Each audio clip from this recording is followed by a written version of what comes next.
Tim Goldstein, autistic adult, and your host for Life in a Neurotypical Universe, where we take a look at life from the perspective of an autistic adult.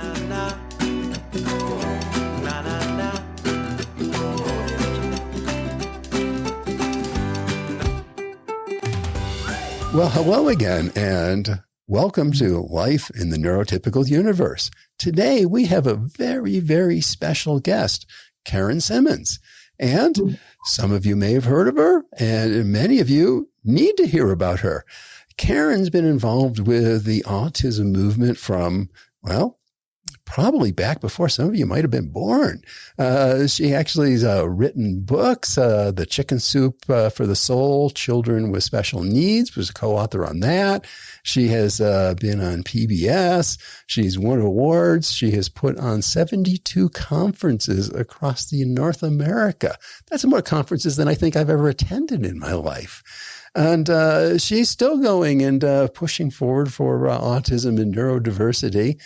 She also created Autism Today magazine.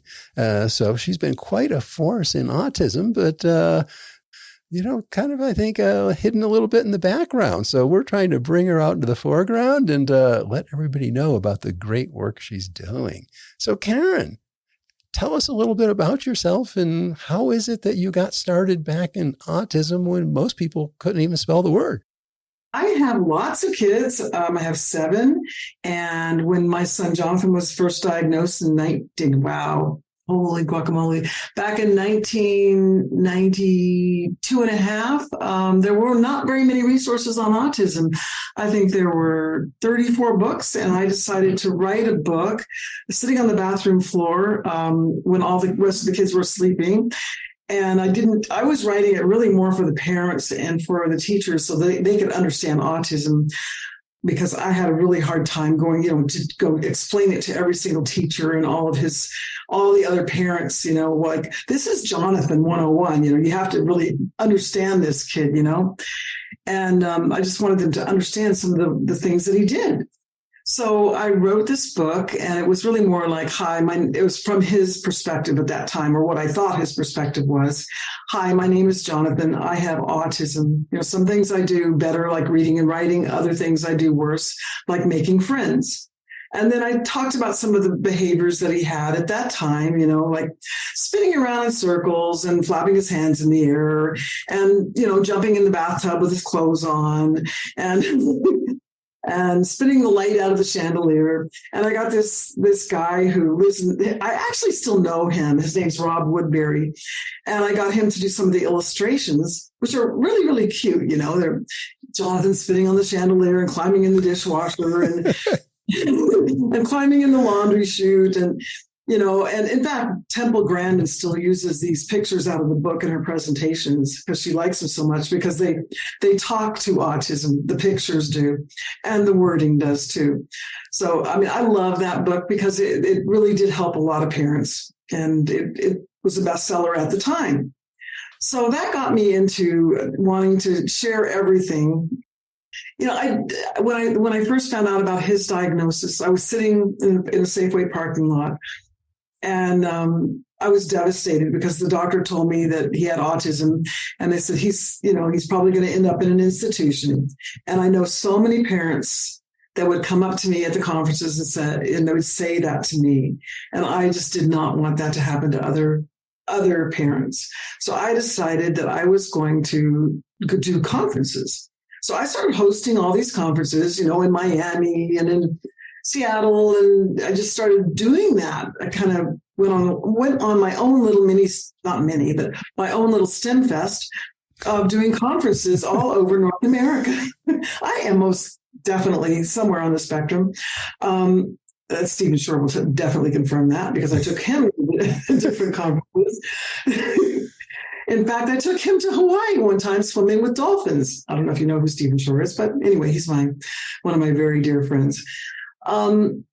So anyway, I went on to do all these conferences across North America, and I had a blast. But I really did help a lot of parents, and I really did learn a lot about autism, from Orlando to New York to Toronto. One of them, we ended up going to Toronto right when SARS happened. It was a very, very difficult conference to go to because we didn't have anybody at the conference. So that was quite the learning experience. But we did have I did the first biomedical / behavioral conference in Vancouver that there was.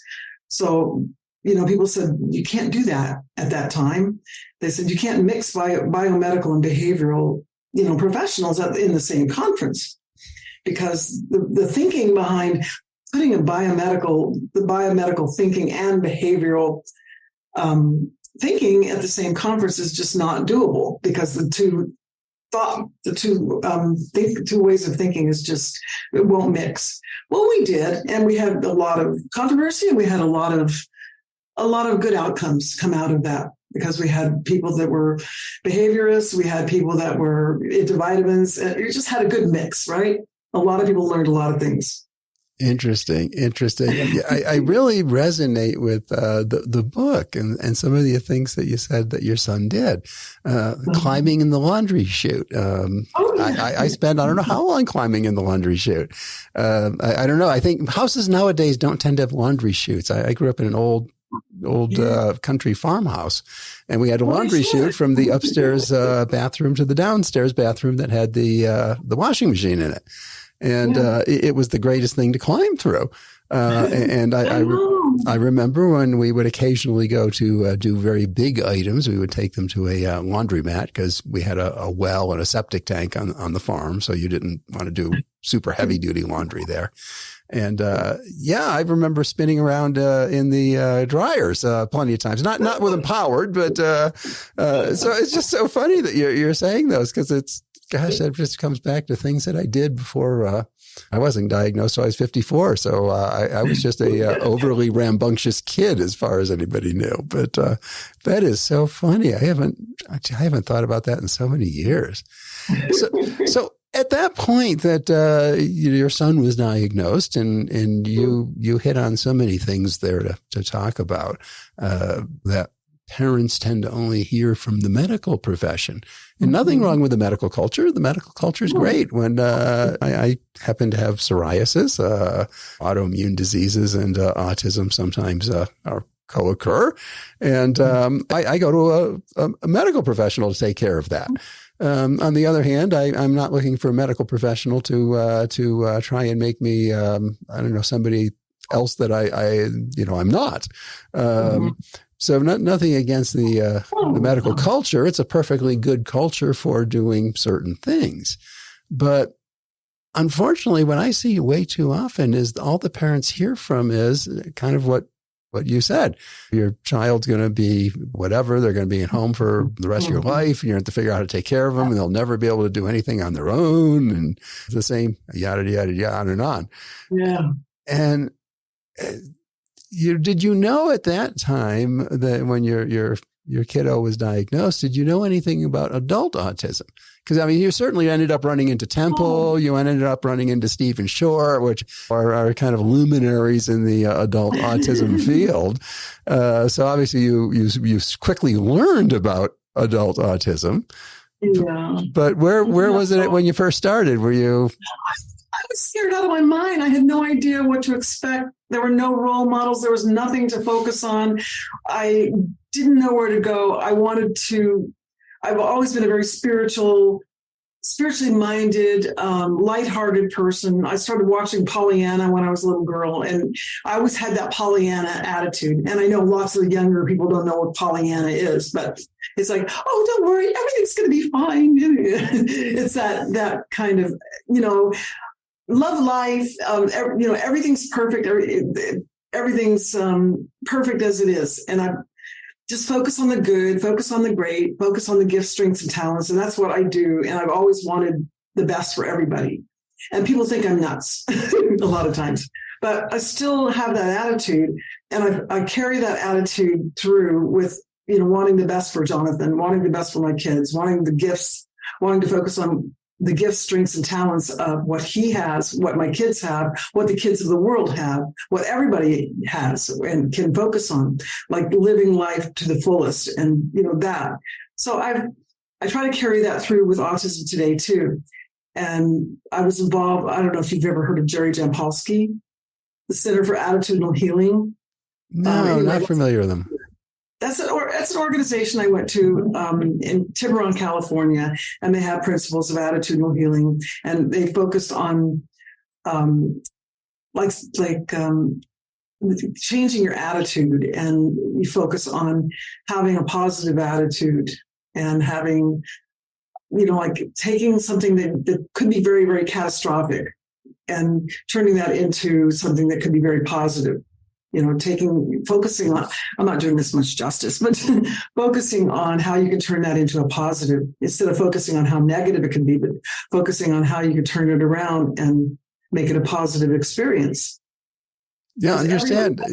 Usually in every disaster, like every time I got fired, well, it certainly seemed like a disaster at the moment. It always opened new doors to something that led to better things.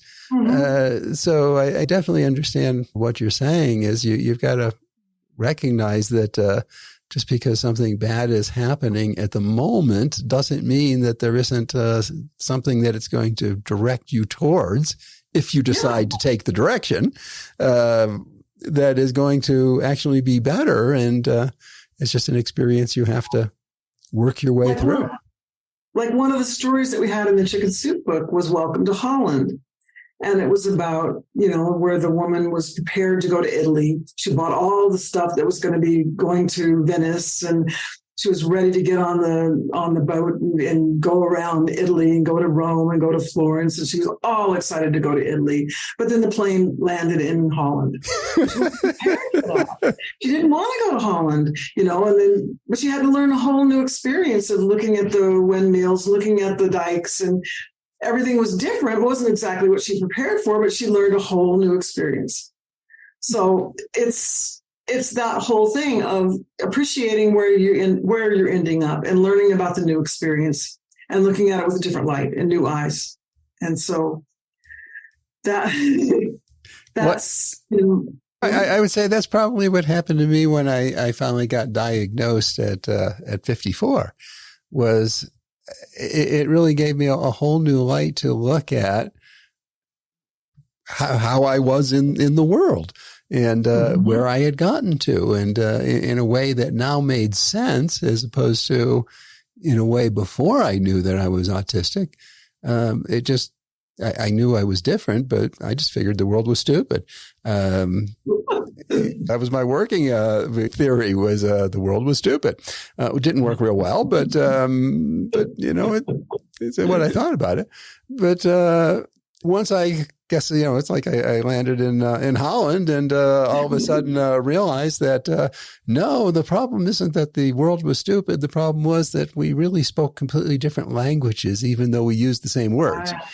And that it wasn't that they were stupid. It was that we had a communication failure, because the way I meant words and the way they meant words were different.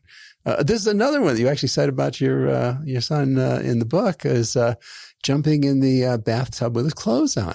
I remember one time my mother told me we were going to go to the beach. I grew up in upstate New York, so lots of lakes, and we were going to this beach called Sylvan Beach. And what she said was, put your bathing suit on and take a bath. So what did I do? She didn't say take a bath, then put your bathing suit on. She said, put your bathing suit on, then take a bath. So when you said he's jumping in with clothes on, I'm just thinking like, well, that's, you might not have quite said it exactly in the order. And he took it in the exact order you said it, which was, make sure you change your clothes, but take a bath. So on go the new clothes, and in the water it goes. Yeah. One time we came home and he was covered from head to toe with clear deodorant. Said, what are you doing? And he says, well, it says provides protection against wetness, so I put it on to see if it worked. It's funny. The world doesn't understand how non-literal they actually are. And when you take these things in a literal manner, everybody thinks you're crazy, but that's what the words actually say. Right? Provides protection against wetness. Right. Right. Right. It just implies that it's for your underarms. It doesn't actually say provides protection against wetness in your armpits. You're just supposed to somehow know that part of it. I know. That whole literal thing. I know. It gets me all the time because I take it exactly as it is said. And usually it isn't meant as it's said, but how are you supposed to know the nuance that they mean if that's not what they say? I know. And the peel your eyes thing. Oh my God. Stephen Shore and I laughed so hard about that. Keep your eyes peeled. One of I think the best examples of using literal language that is just kind of a saying that is used is, I don't know how the story go. It was kind of around Christmas time, and there was a mother and her young daughter, and the young daughter was autistic.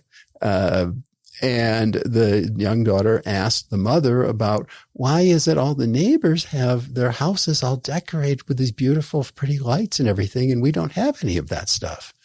And mom said, well, that's for people that have a lot of time on their hands.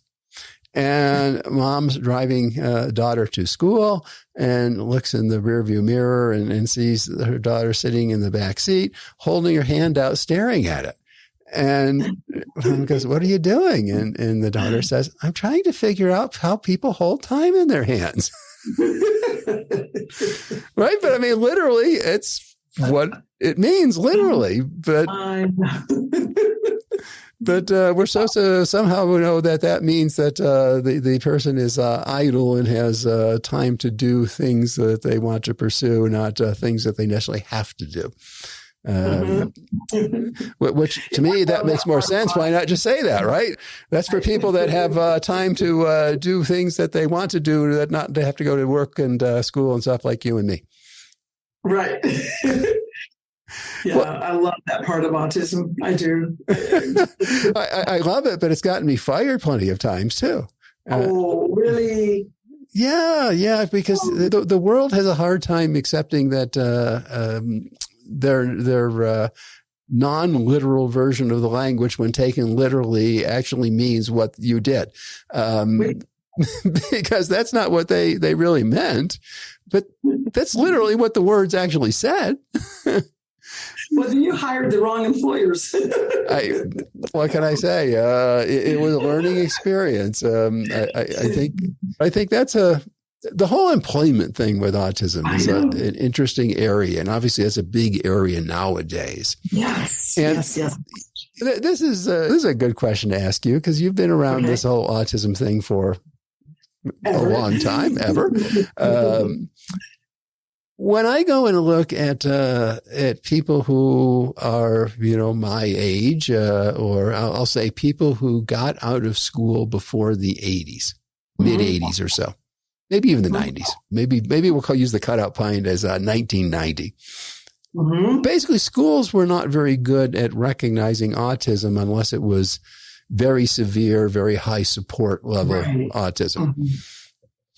And when you look at those individuals, I had one on as a podcast guest, my last podcast episode I did, a gentleman, Peter Mann, and autistic. He was diagnosed, actually happened to be 54, same age as I was diagnosed. He got on with life. He went to college. He ended up being an officer in the Navy. He ended up being an executive at Dell Computers. Then he started his own manufacturing companies and now runs a very successful manufacturing company where he's working on hiring more autistic individuals. But he just went out and did it. Same with myself. I just went out and I got a job, happened to be in my special interest, but hey, why not leverage your special interest, right? And just kind of progress through and managed to do it. But now we hear all this stuff about the transition cliff. You know, when suddenly kids get out of whether it's high school and that's the end of their formal education, or college and that's the end of their formal education, where suddenly there's no more of the supports built in. And now we have kids who are sitting in the basement, won't go for an interview, or they went for one interview and it didn't work. So they just are never, that's it, I'm done. I'm never going to an interview again. So what, you've been around this a whole long time. You've seen from young kids grow up, become adults, and of course, autistic kids become autistic adults. Surprise, surprise.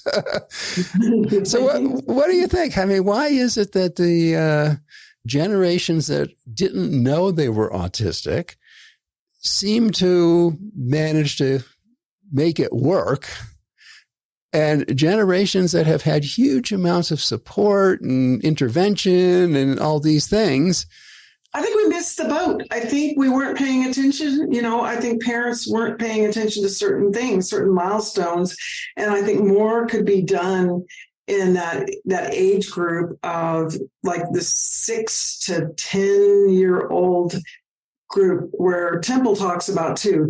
Get them out there walking the dogs, get them out there, you know, delivering papers, and get like focusing on that area. And that needs to be intensive, and that needs to be focused. And parents need to think that trajectory. They need to think that down the road. And it's hard for parents to look at that when they're in the trenches. I know I was in the trenches. I was thinking, what am I going to do today? What am I going to do tomorrow? Instead of thinking long term. And it's hard for a parent to think that far ahead when they're in the trenches. And I'm talking for me, you know, that's what if I had to rewind and do it again, that's where I would really focus a lot more saturated attention into that area, that time period. Yeah, that's interesting. I'm thinking about even making courses with kids that age, for kids that age. I think that would be a really, really fantastic area to put time and energy into. Yeah, I kind of said that many times, that when we have a quote normal child, I don't know what normal actually looks like, but with most children, we look at, will this be good for them in school, in college, in their adult career? If they get involved in the sport, will that be good for them in the long run? If they get involved with band, whatever it is, we look at it as, how's that going to benefit them, or will it benefit them as they become an adult? But with autistic children and other neurodistinct conditions also, the focus is so much on how do we get through the day, and how do we take care of the day's problem, that we don't look at what are we doing to the kid long term. Right. But I'm not saying helicopter parenting. I'm not saying that, because I think that really does damage a child. Yeah. If we're mollycoddling them. And I mean, I've seen parents that are just following the kids around until they're 20, 30 years old, and, you know, and going over to their houses and just micromanaging them. And I think that's not good. You know, I think you have to kind of let them go, and, you know, let them walk barefoot on the snow, so to speak. Right. A great example on that one is let them learn what cold means. Right. I think a good example there is a friend of mine is Rebecca Beam, who had started one of the co-founders of MindSpark, and then was president of Auticon USA, and now has a company called Zavicon, which does recruiting and a placement of primarily individuals with cognitive challenges.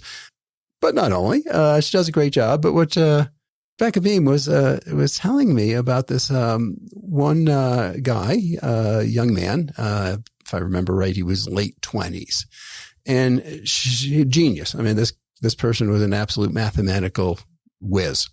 And I don't want everybody to think just because you are autistic that you are going to be a math whiz. There's plenty of us that are autistic that are not math whizzes. There's plenty of us that are instead artists and performers and do all kinds of careers. So we don't want to do that superpower of, that's it. If you're autistic, you're going to be able to multiply 90,000 long digit numbers in your head. No. I get a calculator. It works better. But the kid was just phenomenal. Very, very high grades in school, in college, in statistics. And she got him a extremely good job doing statistics, as a matter of fact. And if I remember the way the story goes, the office was actually located that he got hired for in Texas. But the headquarters was somewhere in the Pacific Northwest, Seattle or something like that. And he had to go for a week up to the headquarters. And Dad was planning on flying up with him. And then when the week was over, flying up to escort him back home again. Now, this is a 28-year-old young man that is absolutely a whiz, is doing okay in the corporate world with a tiny little bit of support, nothing major.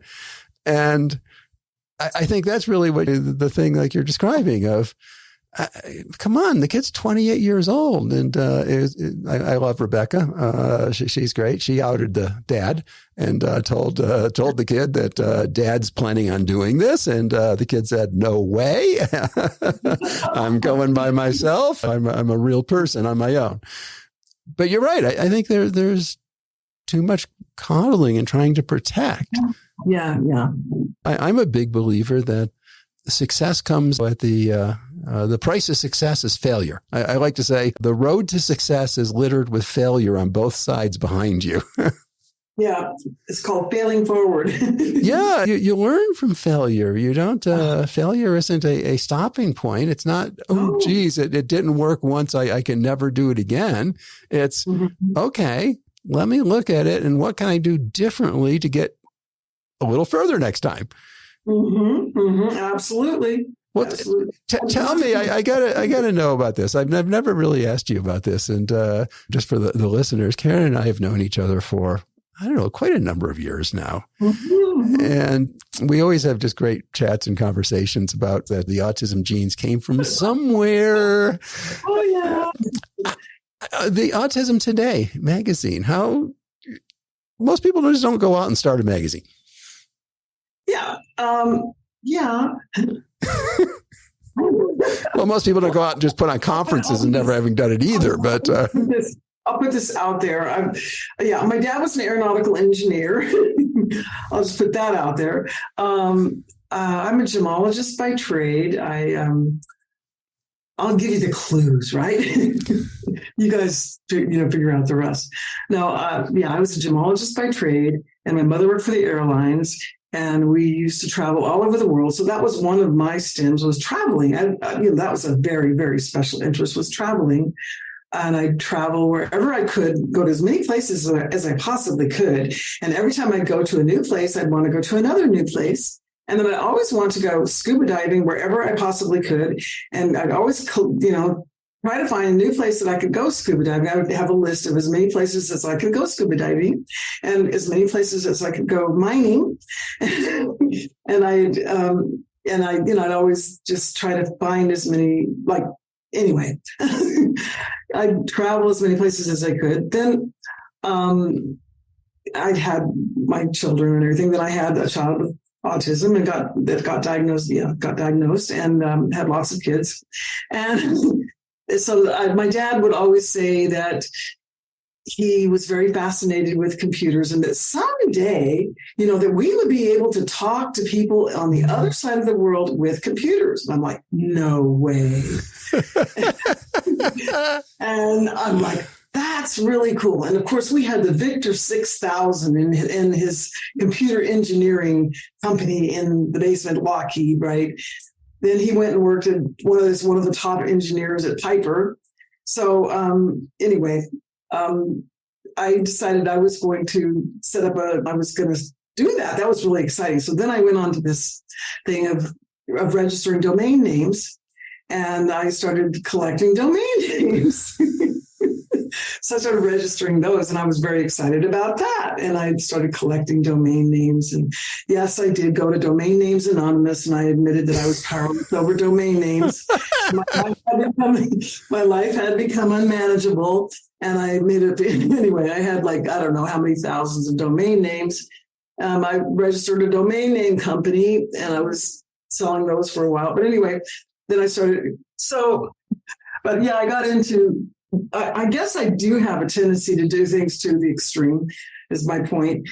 And I got into registering domain names. And then that one thing led to the next. And then when Jonathan was diagnosed, and I decided, well, I think I'm going to reach out to the world, and I'm going to start a nonprofit. And the first nonprofit that I started was the Keen Education Foundation. And when I did that, I started reaching out. I was going to save the world, right? It stands for Key Enrichment of Exceptional Needs. And I was bombarded by everybody, like all over the place, Africa, Asia, everywhere. You can't do that. You can't drink the whole ocean. You can't. But I really wanted to everybody to understand that we have a problem on our hands, with helping people. I kept that going actually until this year, but it just was too much to manage. So then that's when I started Autism Today, and I started, emailing people and starting writing my stories and doing the books, and I built out the list to 50,000 people from 1998 until like 2008. And I won the Internet Entrepreneur of the Year award with Mark Victor Hansen and Jack Canfield because I built the list out, And at one time I went to an Autism Society of America conference, and they were so excited because they had internet marketing, and I think they had like 200 people on their list. I had 10,000 people on my list at that time. I was pretty excited because I had built my list up so much, But yeah, I guess I'm probably somewhere on the spectrum, I think, but I haven't ever been diagnosed or anything. My wife always asks me, why is it you can't do anything without just being obsessive about it? and I really have no answer other than if I'm going to do it, I'm going to be obsessive. That's just, I'm all in. I'm all in. Yeah, I'm all in. I love doing it. I'm energized by it. I love it. But I feel like I'm making a difference. And I feel like people like us, we want to make a difference, and somebody's got to make a difference, and somebody's got to do it. Yeah, and I agree. And I don't think if you're not all in, it's really hard to make a difference, because when the going gets rough, the people who aren't all in give up. And most people don't have any clue the challenge it is to be an advocate or self-advocate in these things at a global level. They think that this is all just wonder and joy, and oh my gosh, look at your name's all over the place, and how cool is that? And I could care less about my name. I don't care. The energy I feel doing this. Right. But they don't recognize the pile of, nowadays it's email, that you have to actually answer, because I feel if somebody writes me, they deserve an answer.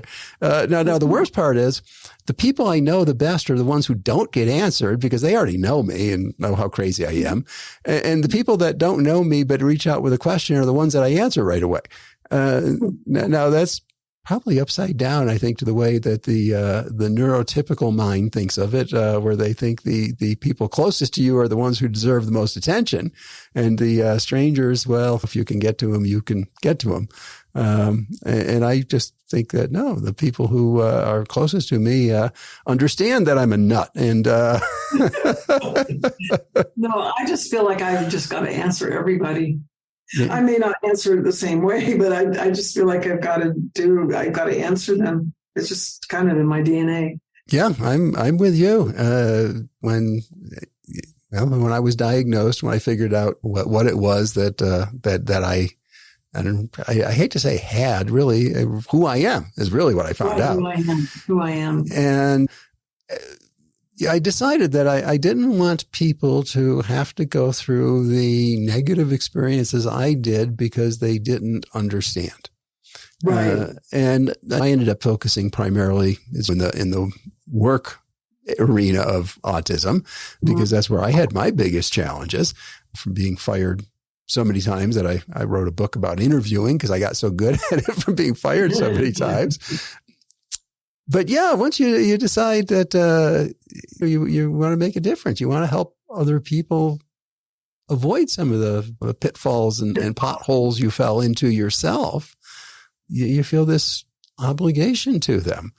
And people don't recognize it. It does. It takes over your life. I essentially, I think, have two components to my life: working to pay the bills and helping other people and dealing with autism and neurodiversity. And that is about my entire life these days. Mm-hmm. And I'm not complaining. I enjoy it. I love all the people that I meet and all that kind of stuff. But people don't recognize, they just think that you can be a part-time advocate and you're going to actually make an impact. Mm-mm. No, it's just part of who I am. As is more common than not here at Life in the Neurotypical Universe, Karen and I kept on talking. Wow, big surprise here, isn't that? But this one made a real hard choice because we didn't go so long that it made really 2 full-length episodes, but it seemed like it was too long to be just one episode. I had to make a decision and decided that to give you 2 shorter episodes, which are both great, but a little shorter than normal, and instead of trying to give you a full over an hour long episode. And that makes it the end of the first episode here, and we can continue with Karen in the second episode. So we'll see you there. We hope that you've enjoyed another episode of Life in a Neurotypical Universe. Please, if you enjoyed this, share it with your friends. Go take their phone and subscribe them. It will help us all out. If you want to know more about neurodiversity or have any questions for me, you can reach me at my website, timgoldstein.com, where I'll be more than glad to help you as best I can to navigate through the neurotypical universe.